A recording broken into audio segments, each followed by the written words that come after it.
देखो 4.3 में जो तुम्हारा क्वेश्चन नंबर 4 है, हम लोग उस पर बातचीत कर रहे हैं। ठीक है, तो क्वेश्चन नंबर 4 में जो उसका section number 1 and section number 2, ये हम लोगों का आज का टॉपिक ऑफ डिस्कशन रहेगा। तो पहले तो आज का जो सेक्शन नंबर 1 है, दैट इज़ क्वेश्चन नंबर 1, उसका पहले पैटर्न समझ लेते हैं कि आखिर ये किस पैटर्न का सवाल है, और हमसे एग्ज़ाम में अगर इस टाइप का सवाल आया तो इस पैटर्न के सवाल को अप्रोच कैसे करनी है। देखिए, ऊपर में आपको दिख रही है एक क्वाड्रेटिक इक्वेशन। अब अगर तुम रेशियो एंड प्रपोर्शन वाले चैप्टर तक आए हो तो मैं ऐसी उम्मीद करती हूँ कि जो तुम्हारे अलजेब्रा का सेकेंड चैप्टर होगा वो तो तुमने पढ़ा ही होगा, थर्ड चैप्टर पढ़ा होगा। Third chapter I think polynomials है, उसमें डिग्री वगैरह तुमने पढ़ी होगी कि अगर डिग्री 1 रहे then it will be known as linear, degree 2 रहे then it will be known as quadratic, degree 3 रहे then it will be known as cubic वगैरह वगैरह, है ना। तो ऐसे ही यहाँ पे अभी डिग्री बराबर कितनी है, 2 है। क्योंकि इस पर्टिकुलर क्वेश्चन में डिग्री बराबर 2 है, इसका मतलब ये कि ये क्वाड्रेटिक इक्वेशन है। ठीक है, तो न्यूमरेटर में आप लोगों को यहाँ पर क्या लिख के दिया है, एक क्वाड्रेटिक, और अपॉन में क्या लिख के दिया है, एक्स की पावर में कुछ नहीं है, मतलब वो एक लीनियर है, तो नीचे आपको दिया है लीनियर। फिर इक्वल टू में आपको अगेन एक क्वाड्रेटिक है और उसके नीचे में है लीनियर। तो आज की जो क्लास है इसमें हम लोग जो डिस्कशन कर रहे हैं, हमारा टॉपिक ऑफ डिस्कशन है quadratic upon linear equal to quadratic upon linear. इसी सेम चीज़ को घुमा फिरा के क्वेश्चन इस तरीके से भी पूछा जाता है कि लीनियर अपॉन क्वाड्रेटिक दे दिए, लीनियर अपॉन क्वाड्रेटिक दे दिए। तो घबराना नहीं है, अगर आपको लीनियर अपॉन क्वाड्रेटिक और लीनियर अपॉन क्वाड्रेटिक दिया है तो पहले आप इसका कर दो इन्वर्टेंडो। इन्वर्टेंडो का मतलब होता है जो फ्रैक्शंस आपको दिए हुए हैं उन फ्रैक्शंस को उल्टा, तो यानी कि L बाई क्यू की जगह Q बाई L, और उसके बाद L बाई क्यू की जगह Q बाई L।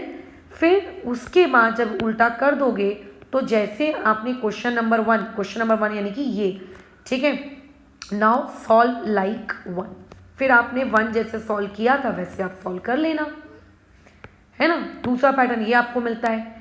तीसरे पैटर्न पे अगर अपन बातचीत करें तो तीसरा पैटर्न ये भी देखने को मिलता है कि आपको चीज़ें दी गई हैं कुछ इस प्रकार से कि क्वाड्रेटिक है, अपॉन में एक और क्वाड्रेटिक है, इक्वल टू लीनियर है और अपॉन में लीनियर है। बताओ, फिर तुम बोलोगे कि मैडम आपने तो इस टाइप का सवाल सिखाया ही नहीं, आपने तो क्वाड्रेटिक अपॉन लीनियर या फिर लीनियर अपॉन क्वाड्रेटिक सिखाया, ये तो हमको पढ़ाया ही नहीं।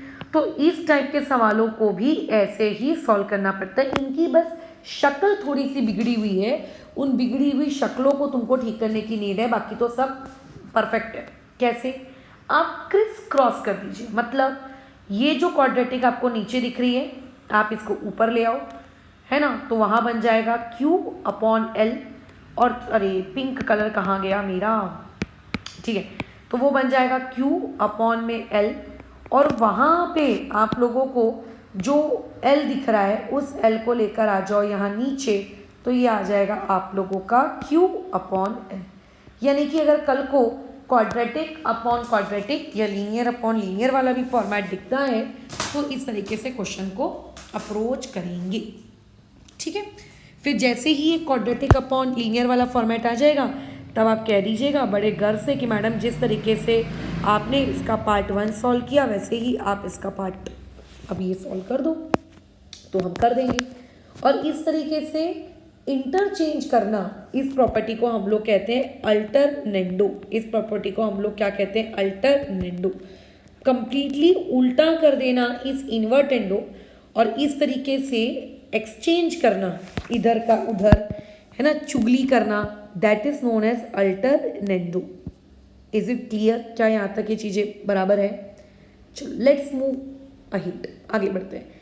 तो इस टाइप के क्वेश्चन को सॉल्व कैसे किया जाता है, देखो इस टाइप के जो क्वेश्चंस होते हैं ना क्वाड्रेटिक अपॉन लीनियर वाले, इनकी बहुत इंपॉर्टेंट खास बात होती है, पता है क्या, इनकी जो नीचे वाली लीनियर होती है ना, अब उस लीनियर को किसी ना किसी एक ऐसे नंबर से मल्टीप्लाई करना पड़ता है सच दैट नीचे वाले लीनियर का कांस्टेंट और ऊपर वाले क्वाड्रेटिक का कांस्टेंट आपस में मैच कर जाए।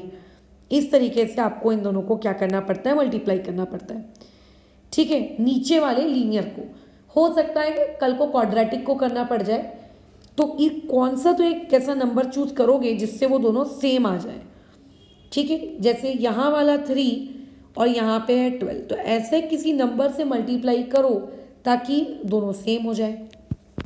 तो पूरी दुनिया जानती है कि 5 और 20 अगर आपको सेम करना है तो आप उसको 4 से मल्टीप्लाई कर दीजिए, है ना, बराबर। तो मल्टीप्लाइंग बाय 4 लिखना प्रॉपरली, तो ऐसे डॉट डॉट डॉट डॉट डाल के हमने यहाँ पे लिख दिया मल्टीप्लाइंग। ठीक है, क्या कर रहे हैं, LHS को क्या, LHS का कहाँ, न्यूमरेटर की डिनोमिनेटर, LHS डिनोमिनेटर। ठीक है, डिनोमिनेटर किससे मल्टीप्लाई कर रहे हैं, बाय 4 से। अच्छा, ओके। और जो RHS है ना, उसके भी देखो, उसको भी अगर मैं 4 से मल्टीप्लाई कर दूं तो ऊपर वाला और नीचे वाला मैच हो जाएगा, है ना। तो हम ये लिखेंगे RHS denominator, LHS denominator and आप लोगों का RHS डिनोमिनेटर, इसको हम लोग किससे मल्टीप्लाई कर रहे हैं, बाय 4। तो क्या हो जाएगा, देयरफॉर ये चीज़ हो जाएगी x² प्लस 12x माइनस 20, ऊपर वाला वैसे का वैसी, नीचे वाले को 4 से मल्टीप्लाई कर दिया। तो ये इस तरीके से लिखना, ठीक है, ये इस तरीके से लिखना। ये ऊपर वाले को तो क्योंकि हम कुछ कर नहीं रहे, तो ये बेचारा आप लोगों का ऊपर वाला ये ऐसे का वैसी 4 2 टाइम्स ऑफ x प्लस 3, ये वैसे का वैसी। ठीक है, अब आपने क्या किया बताओ, 4 3 जा 12, करो ना मल्टीप्लाई करो, आराम से करो मल्टीप्लिकेशन, कोई जल्दी नहीं है हम लोगों को। तो ये जो याद रखना 4 है, ये दोनों को मल्टीप्लाई करना पड़ेगा। ठीक है, अच्छा ठीक है, तो करो भैया दोनों को मल्टीप्लाई। क्या हो जाएगा, 12x माइनस 20, वैसे ही ये ऊपर वाला x² प्लस 8x प्लस 12, ये वैसे का वैसी, अपॉन में आ जाएगा 8x प्लस यहाँ पे आ जाएगा 12। ये कर लिया।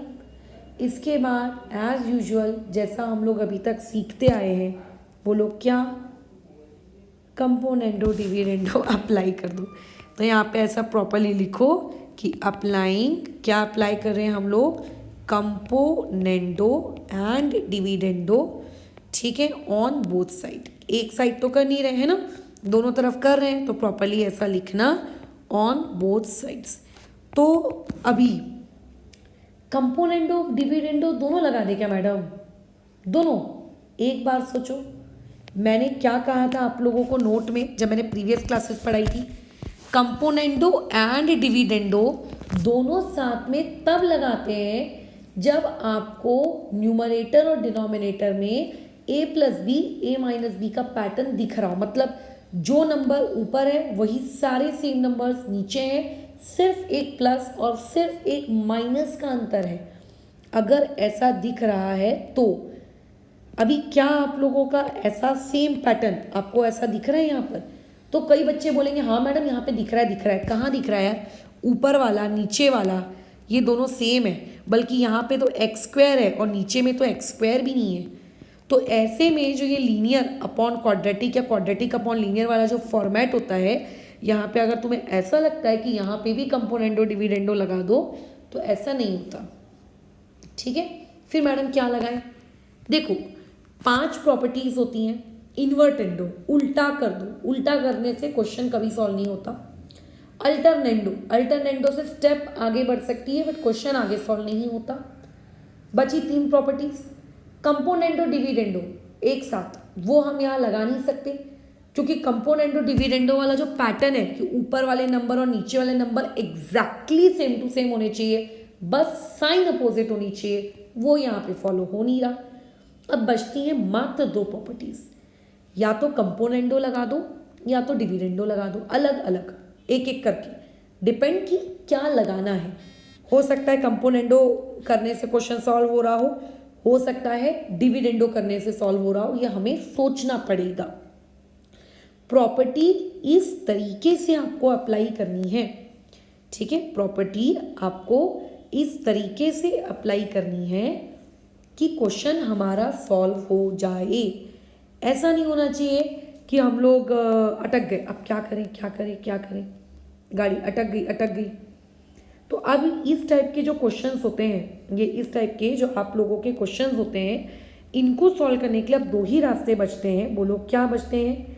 आप लोगों को दिमाग लगाना कि मैं यहाँ पर क्या करूँ, आप लोगों का कंपोनेंडो लगाऊँ कि मैं यहाँ पे डिविडेंडो लगाऊँ। यहाँ पे आके अटक गई हमारी गाड़ी कि हमको नहीं पता चल रहा है क्या लगाएं। बहुत सोच रहे हैं। कई लोग तुक्का मारते हैं, चलो मैडम कंपोनेंडो लगा देते, चलो मैडम डिविडेंडो लगा देते। तो पहले मैं आपको बता देती हूँ कि कंपोनेंडो भैया आखिर किस खेत की मूली है, किस चीज़ को कंपोनेंडो कहते हैं और किस चीज़ को डिविडेंडो कहते हैं, ठीक है, ताकि आपको पता रहे कि किसको कब कहाँ इस्तेमाल करना है। देखो, अगर आपको एक चीज़ ऐसी दी हुई है, ऐसा मान लेते हैं आपके पास एक फ्रैक्शन है a/b और मैं कह रही हूँ जाओ जाकर इस पे कंपोनेंडो लगाओ। तो कंपोनेंडो का मतलब होता है न्यूमरेटर वैसे का वैसे ही रहेगा। ध्यान से सुनना, न्यूमरेटर वैसे का वैसे ही रहेगा और जो डिनोमिनेटर होता है, ठीक है, और जो आप लोगों का डिनोमिनेटर होता है वो ऊपर जाके प्लस हो जाता है और नीचे वाला डिनोमिनेटर वैसे का वैसे ही रहता है। इसे कहते हैं कंपोनेंडो, ठीक है, इसे कहते हैं कंपोनेंडो, बराबर, इसे कहते हैं कंपोनेंडो, ठीक है। अब बात आते हैं हम लोग इस पे आ जाते हैं डिविडेंडो पर। तो डिविडेंडो में अगेन अगर मैं यही फ्रैक्शन दे दूँ a/b और इसमें अगर मैं कहूँ कि जाओ जाकर इसमें अप्लाई करो डिविडेंडो, तो डिविडेंडो का मतलब होता है a यानी कि न्यूमरेटर ये वैसे का वैसे ही रहेगा, इसको कुछ नहीं करने का, ठीक है। अच्छा, और उसके बाद ये b वैसे का वैसे ही रहेगा, लेकिन ये b न्यूमरेटर में जाएगा और न्यूमरेटर में जाने के बाद ये इस तरीके से -b हो जाएगा। इसे हम लोग कहते हैं डिविडेंडो। मतलब अभी हमें पता चल गया कि हमें कंपोनेंडो क्या होता है और डिविडेंडो क्या होता है। अब यहाँ हम क्या लगाएंगे, हमें कुछ ऐसी प्रॉपर्टी लगानी है कि ये ऊपर वाले और ये नीचे वाले कैंसिल हो जाएं। हमें कोई एक ऐसी प्रॉपर्टी लगानी है कि ऊपर वाले और नीचे वाले कैंसिल आउट हो जाए। अब तुम खुद सोचो, अगर मैं कंपोनेंडो लगाऊंगी, अगर मैंने कंपोनेंडो लगाया तो कंपोनेंडो लगाने से क्या होगा, ऊपर वाला वैसे का वैसे ही रहेगा, नीचे वाला ऊपर जाएगा प्लस साइन के साथ, और प्लस साइन के साथ अगर जाएगा तो ऊपर कुछ भी कैंसिल नहीं होगा, तो इसीलिए यहाँ पर हम लोग कौन सी प्रॉपर्टी लगाएंगे, डिविडेंडो, जो कि डिविडेंडो मतलब होता है माइनस साइन, और माइनस साइन को जब हम ऊपर लिखेंगे ब्रैकेट ओपन करने के बाद, ठीक है, तो चीज़ें कैंसिल हो जाएंगी। हमारा एम क्या है, कैंसिल करवाना। कैंसिल करवाने के लिए कंपोनेंडो यूज़ करें कि कैंसिल करवाने के लिए डिविडेंडो यूज़ करें, इसका दिमाग से सोचना। अगर आपको न्यूमरेटर के हर एक टर्म्स की साइन सेम दिख रही है, जैसे यहाँ भी +12x, यहाँ भी +12x, यहाँ भी -20, यहाँ भी -20, साइन सेम है तो डिविडेंडो लगाना पड़ेगा। अगर साइन अपोजिट है, कई ऐसे क्वेश्चन क्रिएट किए जा सकते हैं जिसमें साइन अपोजिट होगी, तो जो रट्टू तोता होंगे, है ना, जो रट्टू तोता होंगे वो क्या लगा देंगे, फिर से डिविडेंडो। लेकिन उनको ये नहीं पता कि इस बार तो साइन अपोजिट है, इस बार डिविडेंडो नहीं लगाना है, इस बार क्या लगाना है, कंपोनेंडो। तो ऐसा सोचना, अगर आपको ऊपर के टर्म्स और नीचे के टर्म्स की साइन सेम दिख रही है तो डिविडेंडो, नहीं तो कंपोनेंडो। यही सेम काम मुझे राइट साइड भी करना है, तो x² + 8x + 12 माइनस यहाँ 8x + 12, ये इस तरीके से। नीचे वाला टर्म तो खैर वैसे का वैसी। अब जब ब्रैकेट ओपन होगा तो ब्रैकेट ओपन होने की वजह से साइन चेंज हो जाती है, मतलब -12x यहाँ आ जाएगा +20, अपॉन में आ जाएगा 12x - 20, इक्वल टू में आ जाएगा x² + 8x + 12 minus 8x - 12 upon में 8x + 12, ऐसे। अब काटो, देखो -12x + 12x कट गया, -20 + 20 कट गया, +8x - 8x कट गया, है ना, और अगेन +12 - 12 सब कट गया। अब जो बच गया सिर्फ उतना लिखो। क्या बच गया? ऊपर में एक्स स्क्वायर अपॉन में 12x माइनस 20 इक्वल टू इधर में एक्स स्क्वायर अपॉन में 8x प्लस 12, ये बच गया आप लोगों के। अब आपको इसको सॉल्व करना है। बस दो फ्रैक्शंस बचे, क्रिस क्रॉस करके सॉल्व किया जा सकता है, परंतु क्रिस क्रॉस करके सॉल्व करने से पहले आप ये देखिए कि दोनों तरफ एक्स स्क्वायर है ना, दोनों तरफ एक्स स्क्वायर है। ठीक है, तो ये वाला आपका एक्स स्क्वायर और ये वाला एक्स स्क्वायर कट जाएगा, तो कटने के बाद बचेगा 1 अपॉन, ठीक है, 12x minus 20 equal to 1 upon 8x plus 12। अब करो क्रिस क्रॉस, अब आएगा मजा। ठीक है, तो जब तुम क्रिस क्रॉस करोगे तो 1 से को किसी चीज़ को मल्टीप्लाई करके कोई मतलब तो बनता नहीं है ना, तो ये चीज़ तो खैर वैसी की वैसी रहेगी। नंबर्स एक तरफ कर लो, वेरिएबल एक तरफ कर लो, ये ऐसे। ठीक है, ये ऐसे माइनस 20 वैसे का वैसी, प्लस 12 वहाँ जाके माइनस 12, ये हो गया माइनस 4x, ये हो गया माइनस 32। सो देयरफॉर यहाँ से x की वैल्यू कितनी आई? 32 डिवाइड बाय 4। सो देयरफॉर यहाँ से x की वैल्यू कितनी आ गई आप लोगों के पास? 8, है ना। यहाँ से x की वैल्यू कितनी आ गई आप लोगों के पास? 8। डन, ऐसे करते हैं। और लास्ट लाइन इसमें लिखना मत भूलना, बोलो क्या? आप लोगों का therefore the value of x is 8। तो ध्यान रखना, कुछ रटना मत कि कंपोनेंडो लगाते हैं, डिविडेंडो लगाते हैं। जब आपको ऊपर नीचे सेम नंबर्स दिख रहे हो लेकिन साइन अपोजिट हो, तो कंपोनेंडो डिविडेंडो बिना सोचे समझे लगा देना, है ना। लेकिन अगर आप लोगों को ऊपर अलग है थोड़ा सा भी, तो फिर आप कंपोनेंडो डिविडेंडो नहीं लगा सकते। फिर आप अपना दिमाग लगाना कि ऊपर जो भी टर्म्स हैं, चाहे वो सेम हो या चाहे वो सेम ना हो, अगर उनकी साइन सेम है तो भैया क्या लगाएंगे? डिविडेंडो। साइन अलग है तो क्या लगा देंगे? आप लोगों का मस्ट कंपोनेंडो। हमारा एम क्या है कि फाइनल चीज हमारी कटनी चाहिए, हमारा एम ये है ना। हमारा एम ये नहीं है कि रटना क्लास में कि कंपोनेंडो लग रहा है यहाँ पे डिविडेंडो लग रहा है, ये हमारा एम नहीं है। ठीक है, अच्छा, अब इसी के बेसिस पे ये वाला सवाल मैं तुमको दे रही हूँ। ये सवाल देख के ऐसा घबराना नहीं है कि हमारे मैडम ये तो आपने सिखाया ही नहीं, ये वही तो है, मैंने क्लास की स्टार्टिंग में ही बता दिया था। ये सवाल 3 फॉर्मेट में पूछा जा सकता है, क्वाड्रेटिक अपॉन लीनियर, या फिर इसका उल्टा तरीका लीनियर अपॉन क्वाड्रेटिक, या फिर quadratic by quadratic, linear bye linear. तो ये तीसरा है यार। इसमें क्या करने को कहा था मैंने? Criss cross. कैसे करेंगे क्रिस क्रॉस?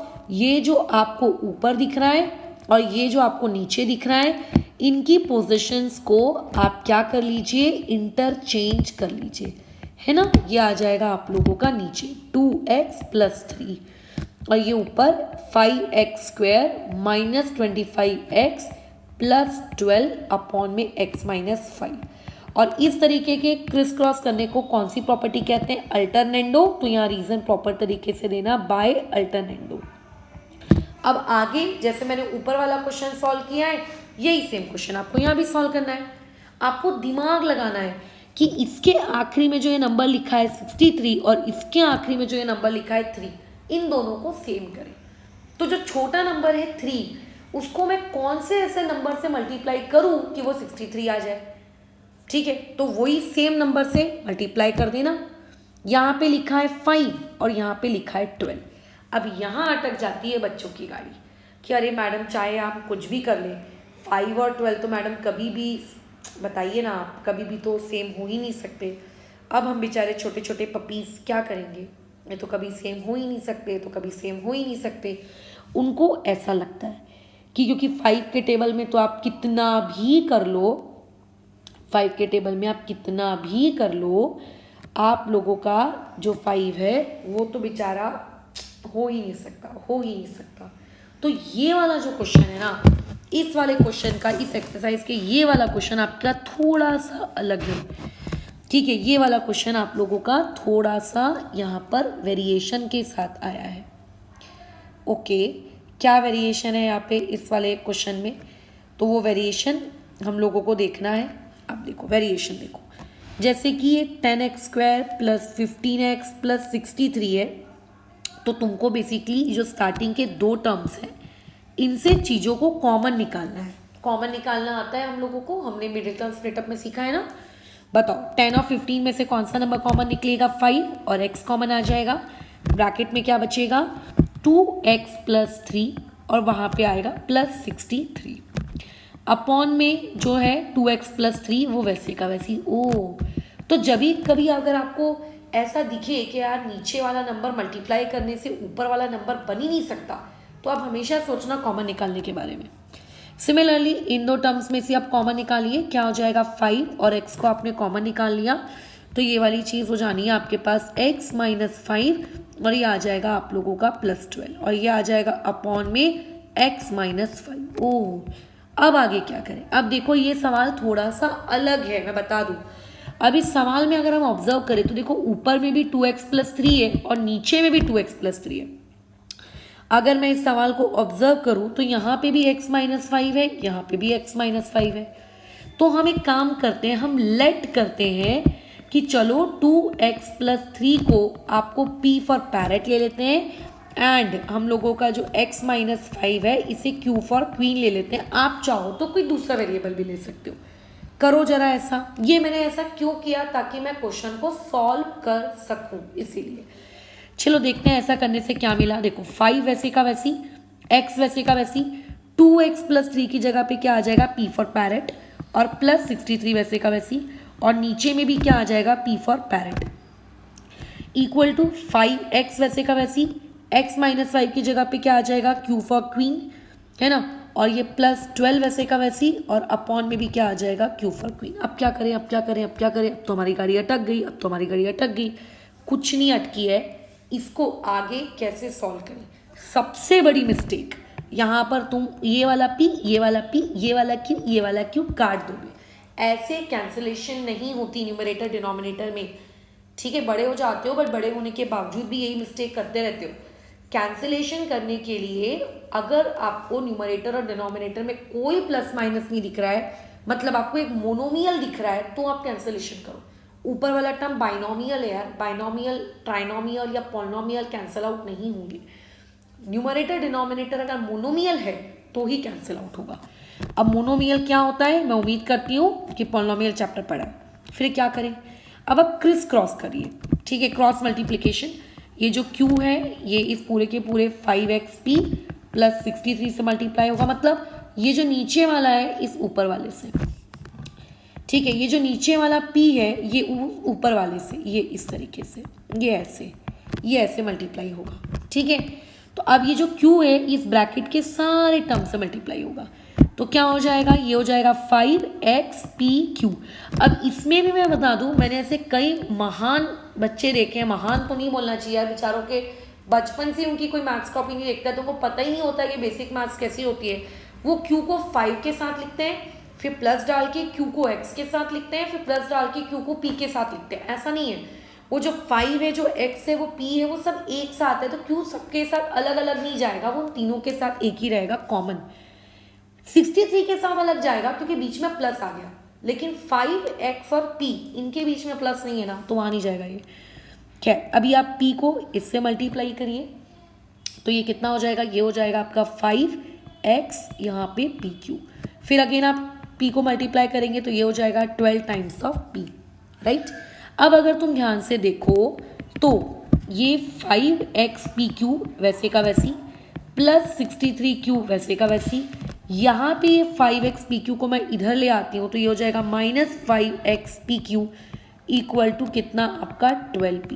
अब देखो ये और ये पूरा टर्म कट गया, आपके पास क्या बचा? आपके पास बचा 63q इक्वल टू 12p। आप नंबर एक तरफ करो, वेरिएबल आप एक तरफ करो, इससे क्या हो जाएगा? आप लोगों का 63 अपॉन में 12 आएगा इक्वल टू p अपॉन में q आएगा। थोड़ा सा इसको और सिंप्लीफाई करते हैं, तो एक मिनट, जब और सिंप्लीफाई करोगे 3 के टेबल से काटोगे तो 3 के टेबल से काटने पर ऊपर में 21 नीचे में 4 इक्वल टू p/q। इससे मुझे मिल गई p/q की वैल्यू। बट मैडम क्वेश्चन में p/q नहीं पूछा था, क्वेश्चन में तो x पूछा था, क्वेश्चन में तो x पूछा था, आपने तो निकाला ही नहीं है, आप तो p/q निकाल के बैठ गए। फिर अब मैं फिर अटक गई, अब मैं कैसे सॉल्व करूँ। तो ऐसे केस में याद करो हमने इस क्वेश्चन को सॉल्व करने के लिए लेट क्या किया था कि जहाँ भी p दिखेगा उसकी जगह 2x + 3 रखेंगे। तो हम लोग यहाँ पर वही वाला काम कर रहे हैं, री सब्सटीट्यूट कर रहे हैं p की जगह 2x + 3, और जो हमने क्वेश्चन के स्टार्टिंग में अज्यूम किया था कि q की जगह हम लोग क्या रखेंगे x - 5, तो वापस से सारी चीज़ों को अगेन x के टर्म्स में ले आए और फिर से क्रॉस मल्टीप्लिकेशन करेंगे, ये ऐसे है ना। अब देखो तुम्हारा पूरा का पूरा क्वेश्चन किसके टर्म्स में आ चुका है, x के टर्म्स में आ चुका है। अब इस क्वेश्चन को सॉल्व होने से कोई भी नहीं रोक सकता, ठीक है। दैट इज 8x प्लस यहाँ 12। नंबर एक तरफ कर लो, वेरिएबल एक तरफ कर लो। तो 12 + 105, तो 21 - 8, ये वाली चीज़ आपके पास कितनी आ जाएगी, दैट विल बी 13x, और 2 + 105 दैट विल बी 117। तो यहाँ से x की वैल्यू आएगी 117 / 13 का टेबल पढ़ोगे तो यहाँ से ये कट कुट जाएगा और x की वैल्यू आएगी 9। So right down your last line कि therefore the value of x is 9, ठीक है। तो 4.3 के जो दो क्वेश्चंस थे ये देखने में एक जैसे थे, बट क्वेश्चन नंबर 2 को हमने क्वेश्चन नंबर 1 से थोड़ा अलग किया। क्यों अलग किया, क्योंकि उसमें जो सेकंड वाला फ्रैक्शन था वो मल्टीप्लाई होकर 12 क्रिएट नहीं कर पा रहा था, इसीलिए, ठीक है, इसीलिए हमने उसको थोड़ा सा अलग तरीके से किया। इसको एक और तरीका है सॉल्व करने का, बट मैंने ये वाला सजेस्ट किया है तुम लोगों को कि जब भी तुम्हें ऐसा कोई नंबर दिखे जिसमें आपको न्यूमरेटर और डिनोमिनेटर मल्टीप्लाई करके नहीं क्रिएट होते हुए दिख रहा हो, तो आप कॉमन निकाला करें और फिर क्वेश्चन को सॉल्व किया करें। कॉमन किससे निकालेंगे, ये वेरिएबल वाले पार्ट से आप कॉमन निकालेंगे, ठीक है। अब ये वाला क्वेश्चन मैं तुम लोगों को होमवर्क के लिए दे रही हूँ। इस वीडियो के ख़त्म होने के बाद ये वाला क्वेश्चन आपको मुझे चेक करवाना है, ठीक है। देखो ये ऊपर क्वाड्रेटिक है, ये लीनियर है, ये क्वाड्रेटिक है, ये लीनियर है। अब मैंने इसमें वीडियो में दो क्वेश्चन सिखाए, दोनों अलग तरीके के। क्या मैंने आपको दो अलग तरीके सिखाए क्या एक क्वेश्चन को करने के? नहीं, क्योंकि सेकंड वाले क्वेश्चन में मल्टीप्लिकेशन पॉसिबल नहीं था, इसीलिए तरीका अलग है। तो अब आप बैठो, इस क्वेश्चन में डिसाइड करो कि ये पहले वाले के अकॉर्डिंग सॉल्व होगा कि दूसरे वाले के अकॉर्डिंग, और वैसे सॉल्व करके मुझको दो, ठीक है। इससे पता चलेगा कि तुमको उन दोनों चीज़ों को सीखने के बाद क्या तुम ये वाला सवाल खुद से बना पा रहे हो कि नहीं। अगर बना पा रहे हो मतलब टॉपिक समझ रहे हैं, नहीं बना पा रहे हो मतलब टॉपिक स्टिल नहीं समझा है, ठीक है।